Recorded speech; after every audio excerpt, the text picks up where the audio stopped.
Hey, what's up, everybody? Joshua Danger, and I'm here with a new Dropkick and Elbows podcast. So, just give me a second, and I'm actually going to go share this out with a few people. And I'm actually going to be going through uh my thoughts on WWE SummerSlam weekend. That includes NXT 30. So, bear with me, guys. I'm actually going to go do this. I'm going to share this with a few people. And also, I'm going to talk about what I actually thought of that. And I'm actually going to do, so bear with me. I'm actually going to switch accounts on my phone to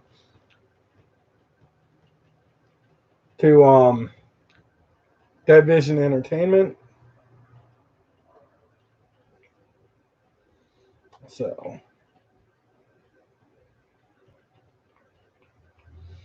so bear with me.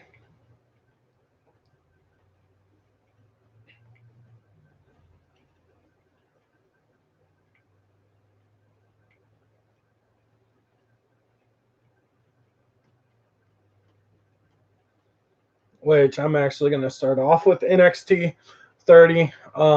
Give you my thoughts of what I thought of that first. Um, so if you guys actually want to talk to me about anything of it, feel free to hit me up. As you guys know, I'm a regular wrestling fanatic. Um,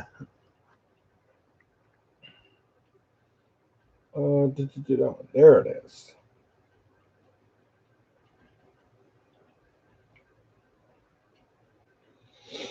Okay, I'm gonna send it to her, him, her.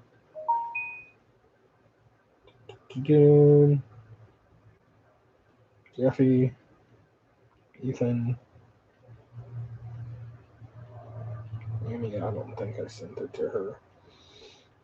Alex, my cousin, my other cousin, my buddy, Ryan, Howard, Devin, Jay Wilkinson, my cousin, Eric. Oh, he's probably at work, so yeah, you'll probably get to that later.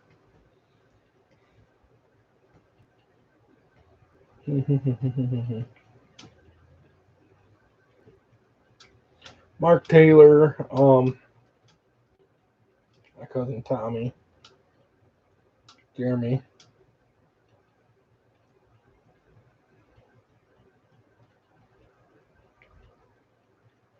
He's probably at work too, but fuck it. So here I go. I pretty much sent it to everybody I know. So here I go. I'm actually gonna go back real quick.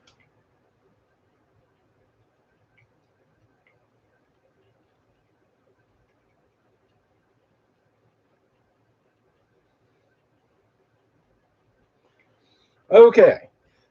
Um, my first thoughts of NXT Takeover, that match between Pat McAfee and Adam Cole, definitely wasn't expecting it to be what it was.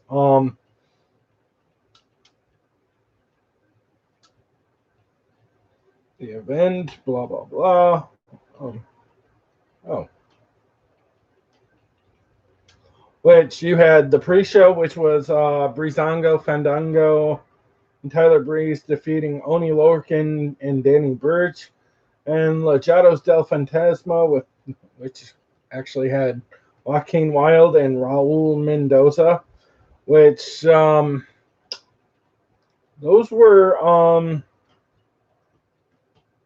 somebody del Fantasma, um, and formerly of Impact, um, and Joaquin Wilde being DJZ. If you guys actually know who the hell these guys are, hey, thanks for whoever popped in and gave me a thumbs up. Great, appreciated. And if you guys could, anybody that's in the stream, could you please give this a thumbs up? It's greatly appreciated. Which Breezango actually ended up winning that, which I don't know if I would have probably started that, but well, Breezango and them pretty much good. I thought it was a good match, kind of forgettable. Definitely a pre-show type deal.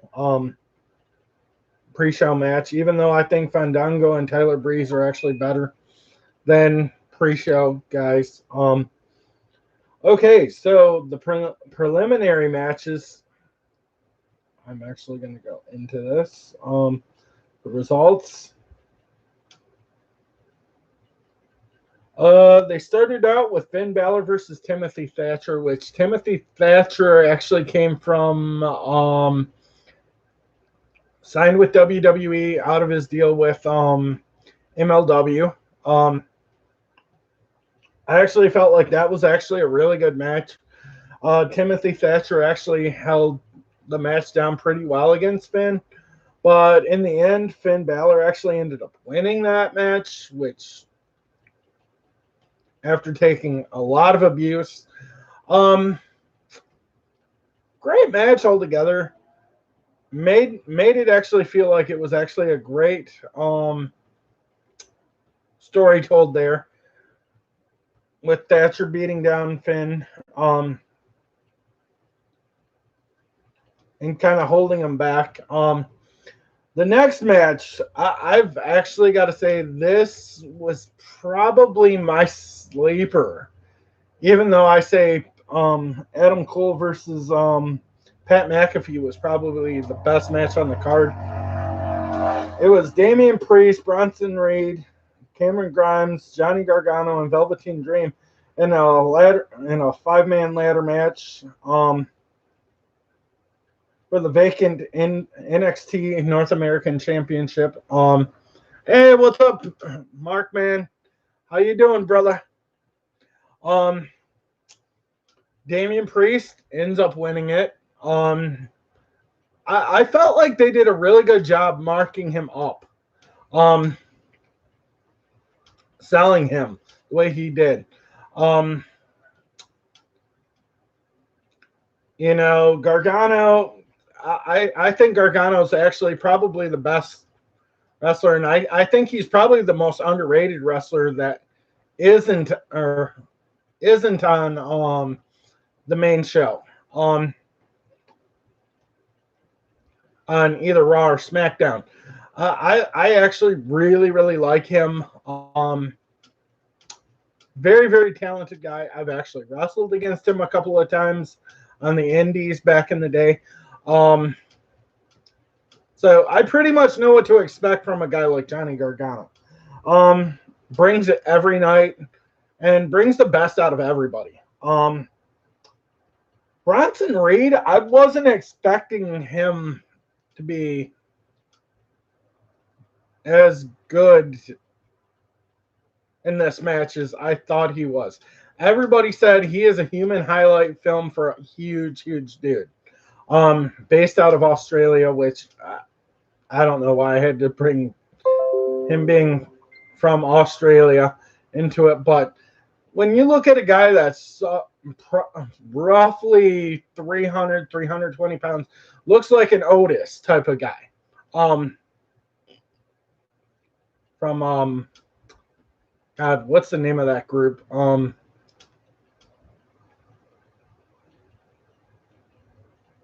But I actually felt like he showed pretty well.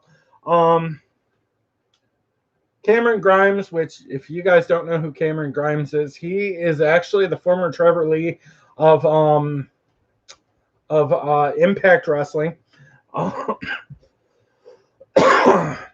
There were times when I thought he was going to actually win that, which I actually think that they're going to set up a match between him and Johnny Gargano, which I absolutely feel like is going to be amazing.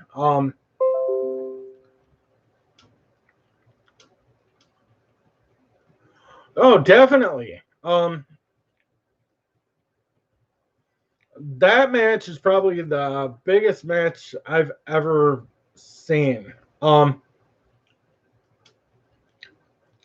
we talking about the barbed wire massacre death match?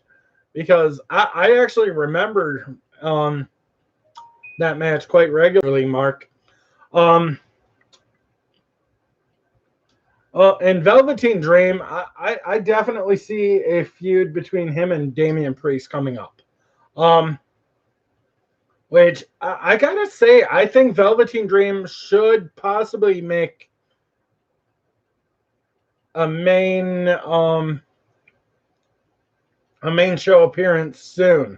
I don't know when, but he's one of those kind of guys that Vince McMahon's gonna like. He's gonna be able to bring a fight to a Roman Reigns, and he's basically this generation's Rick Rude. Which, like I said, when you have guys like him that are actually doing things the way they do it, he actually looked really, really good. Took a really good bump, a table bump late in that match, and sold it really, really well. Which I don't know if he was actually knocked out or not, but I actually feel like it probably was set up pretty damn well. So next match, like I said, spoilers here. If you guys haven't watched NXT Takeover yet, Adam Cole versus Pat McAfee, former Indianapolis Colts punter. Honestly, I was not expecting what I saw in that match. That actually had, I want to say it was probably my match of the night because it was kind of high flying, but Pat McAfee, cocky son of a bitch. But at the end of the day, he brought it to Adam Cole. And I thought there were times where I thought he was going to be able to beat Adam Cole. But at the end of the day, I actually thought, you know what? Adam Cole's a veteran and is probably the best at his trade, which I guess that's why he calls himself the king of NXT. I could definitely see him him in the Undisputed Era being brought up to SmackDown, possibly have an AJ, or even leaving him down there so they can have an AJ feud. So he could have an AJ feud. But I think it's so unfair to actually not have to toss him when everybody knows that AJ Styles is possibly going to make his NXT debut. Because they are looking for ratings. They need to compete with AEW. Which AEW is always doing something new. But the thing I don't like about AEW, and you're literally pulling too many rabbits out of your hat. That is my biggest problem. And you're giving pay-per-view caliber matches to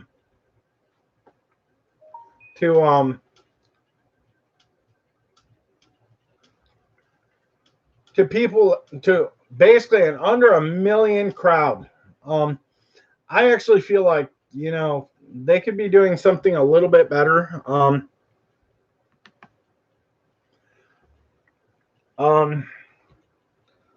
The next match, Adam Cole did beat Pat McAfee, but at the end of the day, I actually felt like Pat McAfee actually had a strong debut.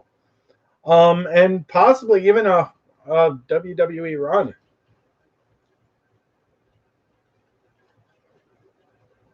Next match was Io Shirai versus Dakota Kai, with Raquel Gonzalez, which I gotta say I was actually impressed with that match. Dakota Kai actually did take it to Io Shirai, which I think Io Shirai is definitely worthy of actually being on main roster, SmackDown or Raw. I actually feel like she would actually be a good talent to actually have on there. She's beaten girls like Shayna Baszler. I've seen matches between her and Asuka in New Japan. I've seen everything. Anybody that's ever seen anything from her in Japan, she is a golden goose. And I've actually even seen her wrestle God, what's her name? Way before she was in NXT. Kairi Sane, which I've actually got to say, I'm like, when I saw that match between Io Shirai and Kairi Sane back, I want to say it was probably 2015 or 14. I actually thought that match was actually a lot harder hitting than I thought it was. But at the end of the day, Io Shirai picks up the win over Dakota Kai. And basically, you had Raquel Gonzalez, Braun Strowman's current girlfriend, which a lot of people didn't know that. You actually had her, and I actually got to see what's her name? Not Toni Storm.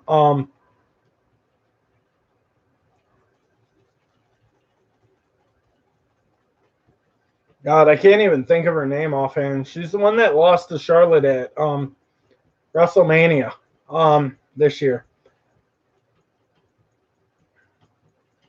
Rhea Ripley. That's who I was thinking of. Make her return to fight Raquel Gonzalez, which that match is coming up soon. I actually feel like that's actually going to be a really good match. And last but not least, this one, I think every match on NXT 30 actually proved that everybody is proven that they are main roster talent. Keith Lee versus Karrion Kross and Scarlett, which Karrion Kross and Scarlett used to be known as the Natural Born, I want to say thrillers or killers on the indie scene. Karrion Kross, I actually felt one of the best wrestlers in the world right now. He's got an MMA background. He's basically full Impact. He's one of those kind of guys you would actually love to see in Japan. And I actually feel like, and Keith Lee is just one of those kind of guys that you literally have to watch every second of that match, every minute of every day. Because he's just one of those kind of guys that, for a guy that's freaking 6'4", 6'5", 320 pounds, basically has that freaking Dusty Rhodes build and does flips. And is a high flyer. He's one of those kind of guys that it reminds you of Hugh Morris a little bit, but in a higher form. I actually think he is actually truly magnificent to watch. And I haven't been in a ring with him. Honestly, I don't know what to expect from being in a ring with a guy like him. Karrion Kross, never been in a ring with him, but I know what to expect with a guy like him. Because he's going to come in full-blown intense. And I actually feel like he's actually the best guy out there right now. Which he did earn that win. Which Karrion Kross actually used to be Killer Kross, and Scarlett used to be Scarlett Bordeaux on Impact. Which, a lot of Impact talent over here. I actually feel like this pay-per-view was actually one of the best out there.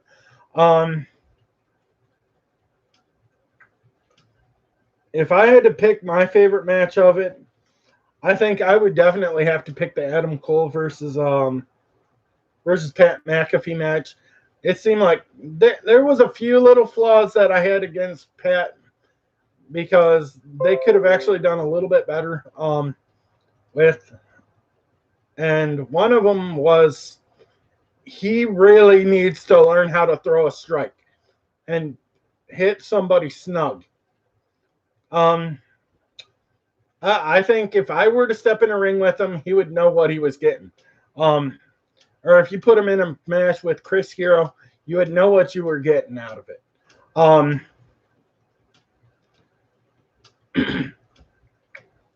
Have him train with a guy like Matt Riddle, because they're both similar personalities, which King of Bros is actually a little bit more chill, but he is not afraid to freaking go out on social media and just fucking talk his mouth off. But that's also Pat McAfee right there down to a T. Only thing I would say, work on your punches, land them snug. Don't look like you're actually hitting the mat. Look like you're actually pounding down on the actual wrestler instead of like hitting the mat, which, yeah, exactly. There's things that I would have probably done, and I would have been like, pop, just pop them a little bit, but not hit them too hard, but actually make it feel like your arm was hitting the mat. Your forearm was hitting the mat, not your hand, but your forearm. Come down with your forearm and make it look like pop. That's one thing I could actually give him a tip on. Being that I have been in this business for 20 years. But like I said, all of the matches I actually felt like were all fucking great. And I just feel like they actually had a better show than WWE, like the main roster did. But I'm kind of biased there. So next, I'm going to SummerSlam, and I'm going to give you guys the results of that. Spoilers. Sorry, guys. They started out the show with Apollo Crews beating MVP.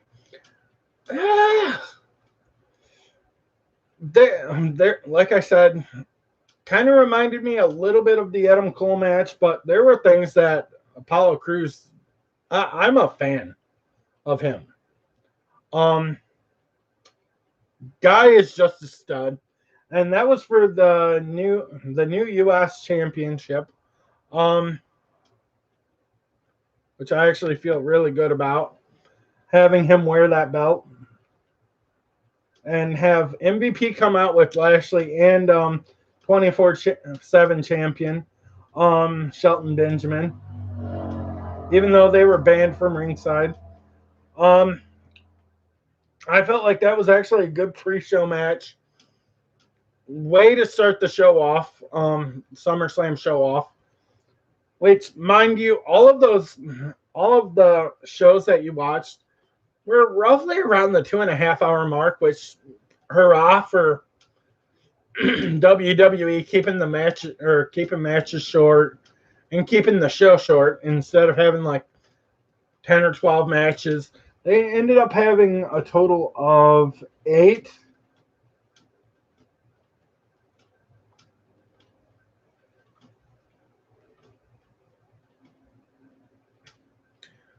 They ended up having a total of 8 matches. 7 on the main card.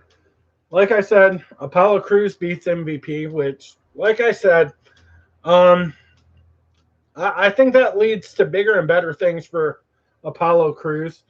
Obviously, he's actually on the right side of all of management. So, good for him. The start of the actual show, SummerSlam show, started with Bayley versus Asuka with Sasha Banks in her corner. For the SmackDown Women's Championship. Honestly, I understand why they actually went with this match, because they needed something that was going to be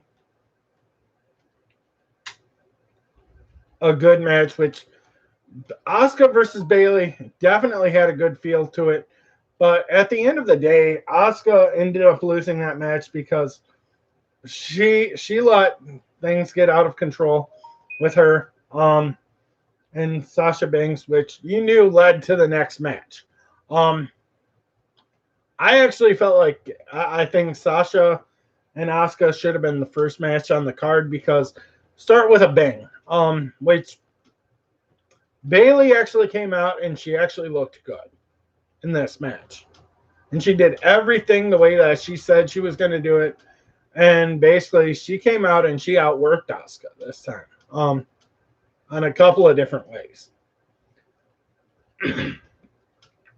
Like I said, Happy Bayley ended up winning that match, but told a story. It told the story. Then the next match, you had the Street Profits versus Andrade and Angel Garza, aka God, what was his name on Impact? I think it was or Garza Jr. Obviously, with Zelina Vega in the corner, but also you had Kevin Owens at ringside, which I've actually got to say I'm a huge fan of Kevin Owens, and he's actually going to be back tonight on Raw with the KO show. So be prepared to watch that tonight. I'm probably going to watch some of the clips tomorrow and possibly the entire show on Hulu. So that being said, I felt good about that match. Street Profits pull off the win. I think the biggest problem, I think Raw does not have a good tag team division right now, and I think they definitely need to work on it. Street Profits, but there's really good storytelling on the show. I actually feel like it's actually a really, really good thing that they're actually pulling through. The next match was a no disqualification, loser leaves WWE match, which was Mandy Rose versus Sonya Deville. I actually felt like that was actually a better match than, but you know, Street Profits versus Angel Garza, definitely a filler match. Leading into that loser leaves WWE, which obviously you know something's going to end up happening there. Okay, so Mandy Rose actually beat Sonya Deville, which honestly sets up. I think it's going to set up something completely different. And I think Sonya Deville is actually going to come back, and she's going to go down to NXT for a bit, which I really hope she does, because they could use a couple other females on the brand. Really just put Rhea Ripley and Io Shirai out there. That match actually felt like it was very, very personal, which I actually feel like it could have actually been the story of the night, which Bruce Pritchard's a hell of a storyteller, which, like I said, that match ended, okay, that match got it, was about 10 minutes. I felt good about it. The Street Profits was about almost 8 minutes. Good match. Bayley versus Asuka, 11 and a half minutes. Apollo Crews versus MVP, short match. Roughly just under 7. Okay, so basically, after that, you basically had Mandy Rose actually ended up winning. Sonya Deville ended up leaving. You had Seth Rollins with Murphy, Buddy Murphy. pull off a win against Dominic Mysterio with Rey Mysterio at ringside with them. I felt like that match was actually the best match of the night for me.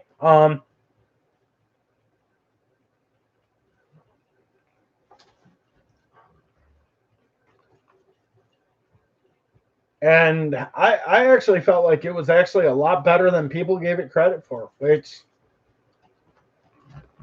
watching that, I actually thought Dominic deserved to win that match but Seth Rollins, damn good wrestler, possibly one of the most underrated guys on WWE, but he lets his mouth spout off a little bit, which he is a damn good heel.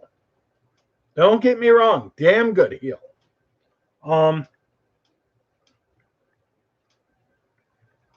And basically Dominic took it to Seth Rollins.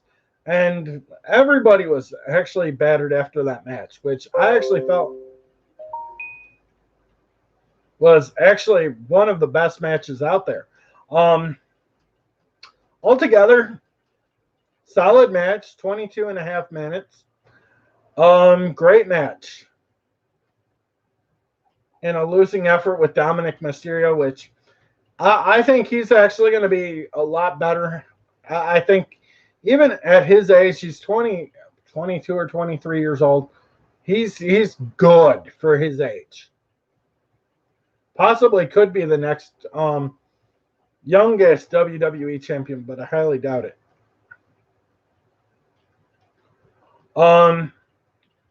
Then you had Asuka versus Sasha Banks with Bayley. Asuka ends up beating Sasha Banks. I actually felt like it was actually a better match than I thought Drew McIntyre versus Randy Orton was, because I hate saying this about Randy Orton matches. That's cool, Tristan. If you could, please give me a thumbs up. It would be greatly appreciated. Altogether, Asuka had a really great night tonight. And it showed. She worked her ass off in the first match. Sold a leg injury. Damn good match.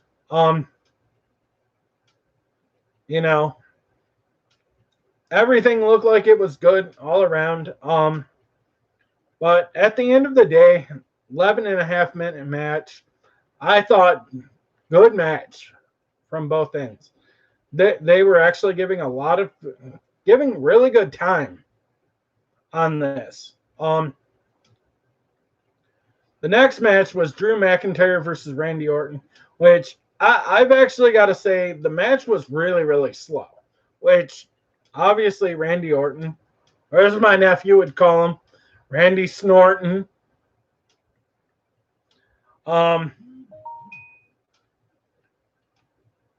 Drug that match out, which at the end of the day, Drew McIntyre actually pulls out the win. I actually feel like that was actually a hell of a match. Little bit on the boring side, but definitely a filler match. Because you need your filler matches, just like I think there was only 2 matches that were filler matches, and I think it was the Drew McIntyre and Randy Orton match, and then you had the Street Profits versus Angel Garza and Andrade. Like, those were the only ones that actually felt like they were filler matches. Because they were slow, they actually wanted to slow the pace down a little bit. And you could even say that the pre-show match was actually a filler match.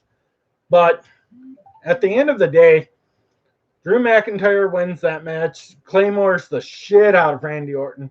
But Randy Orton's always going to be that guy that's always going to be threatening for that championship. And I actually feel like he's actually the best wrestler WWE has to offer and possibly the best heel out there. Until I talk about this next match, because major heel turn. You had The Fiend versus Braun Strowman, which The Fiend ended up beating Braun Strowman for his Universal Championship. It felt like it was right.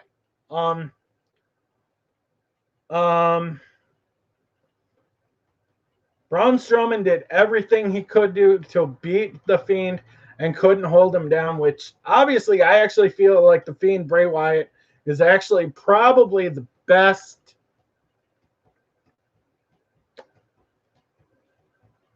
monster in the business right now. Which that says a lot about Bray Wyatt and how he goes from being that bubbly personality that you see on the Firefly Funhouse to turn him into the Fiend. I actually feel like this is very, very different. But at the end of the day, Bray Wyatt ends up winning over Braun Strowman. Good for him. They need to figure something out to get more butts in to watch the show. Which obviously The Fiend is actually a really good character and deserves to be the best guy on the business. Braun Strowman had a hell of a run. He beat Goldberg at WrestleMania for that title. I felt like everything that Goldberg did to him and everything that The Fiend threw at Braun Strowman, even going back to last month's pay-per-view, Extreme Rules Horror Show, where Bray Wyatt dumped him into his lake or whatever it was called, swamp, and turned Braun into the monster he did, basically leading Braun to just disassociate himself from everybody. Braun shaved his head. Braun got rid of Alexa Bliss. Fiend actually tried to capitalize on getting Bliss to join him. At the end of the day, the storytelling was absolutely amazing, and I think it shows with Bruce Pritchard being that head writer. He's got that Kevin Sullivan type feel to him. Like, he knows how to book heat. And I think that's what WWE needs right now. I think they need guys that are actually going to draw heat. At the end of the day, I thought every match, especially the Seth Rollins versus Dominic match, great match altogether. But at the end, spoilers ending here. Roman Reigns comes back and has a massive heel turn. Basically goes out, spears Braun Strowman outside of the ring, then steps back in and does the same thing to the Fiend after wearing each other out. I actually felt like this is Wild Wild West type shit. And I think right now, WWE's starting to rotate their gears. And I think they're figuring out what they need to do to actually make these shows that much more special. They're doing a lot of cinematic style matches. Undertaker versus AJ Styles at Mania in that God, what was that match called? Boneyard match. Damn good match. Maybe the best on WWE's lineup. I think even without the fans, I thought every pay-per-view has actually been decent. But I think the biggest problem is nobody is watching cable. And I think that's why the numbers are showing what they are. At the end of the day, you kind of have to look at that and say, oh, you know what? Roman took his ball and went home for a few months, said, I'm going to wait for this coronavirus shit to die down. And I'm actually going to go in there and I'm actually going to say,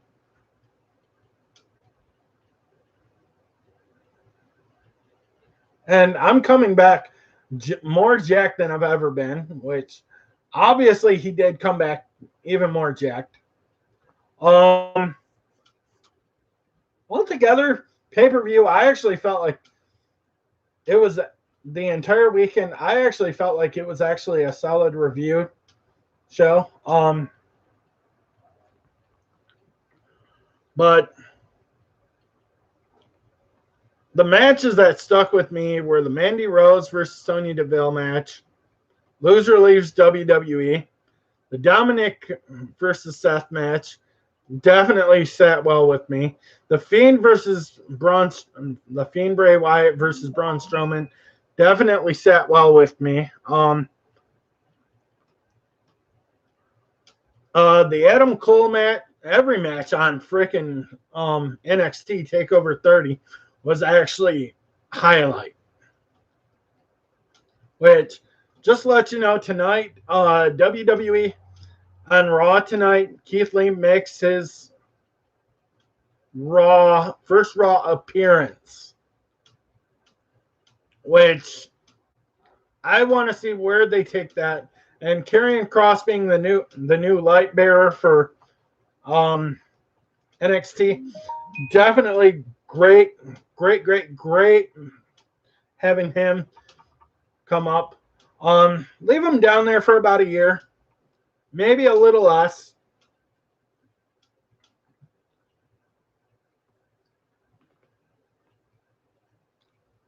But altogether, I actually felt like this weekend was actually a damn good wrestling weekend, which you also had your AEW stuff.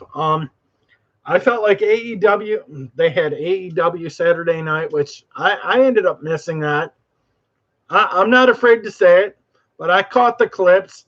Brody Lee ended up beating Cody Rhodes for the TNT title. Felt like that was actually a good win for him.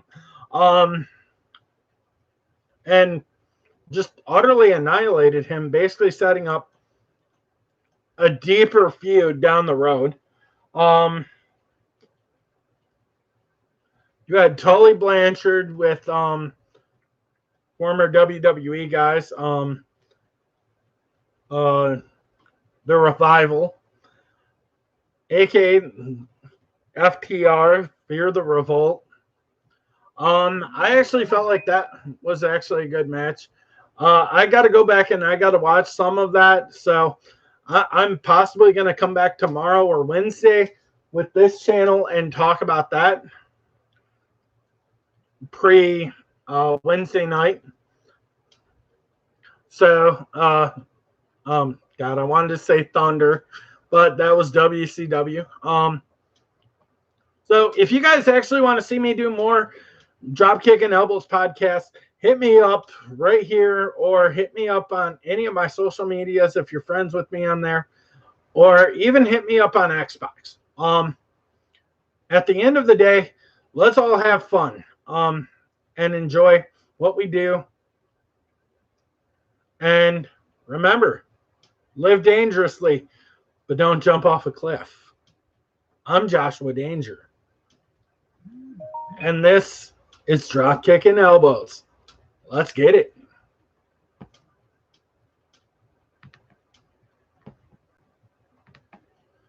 Okay.